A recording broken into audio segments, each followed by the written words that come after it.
শুধু তিনি নিজেই রাধা নামে মাতোয়ারা নয়, পুরো বিশ্বকে রাধা নামে মাতোয়ারা করে দিয়েছে। কে এই প্রেমানন্দ ঠাকুর? কি তার আসল পরিচয়? প্রেমানন্দ ঠাকুরের আগে কি কেউ এরকম রাধা নামে পাগল ছিল? আমার তো জানা নেই। যদি তোমাদের কারো জানা থাকে অবশ্যই কমেন্টে জানাবে। প্রেমানন্দ ঠাকুরের আসল পরিচয় জানতে হলে তার আগে আমাদের সত্য, ত্রেতা, দাপর, কলি এই 4 যুগে কেউ কি এভাবে রাধা নামে পাগল ছিল? সেই খবরটা আমাদের আগে নিতে হবে। চলো আমরা প্রথমেই সত্যযুগে যাই। সত্যযুগে স্বয়ং ভগবান লক্ষ্মী-নারায়ণ রূপে বৈকুণ্ঠে অবতীর্ণ আছেন।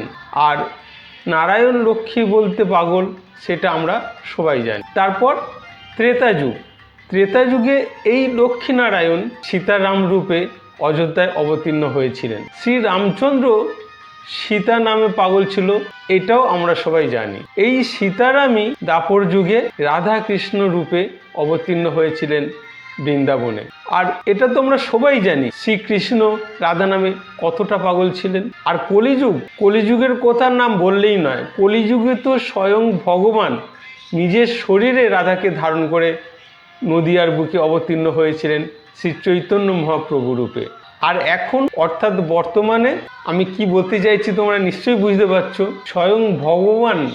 স্বয়ং ভগবান প্রেমানন্দ নাম নিয়ে বৃন্দাবনে অবতীর্ণ হয়েছে আমাদের সনাতন ধর্মের সংকটের সময় আমাদের ধর্মকে রক্ষা করার জন্যে, সনাতন ধর্ম অবলম্বীদের রক্ষা করার জন্য স্বয়ং ভগবান প্রেমানন্দ নাম নিয়ে বৃন্দাবনে অবতীর্ণ হয়েছেন। তোমরা সবাই জানো ভগবান স্বয়ং নিজের মুখে গীতাতে কি বলে গেছেন।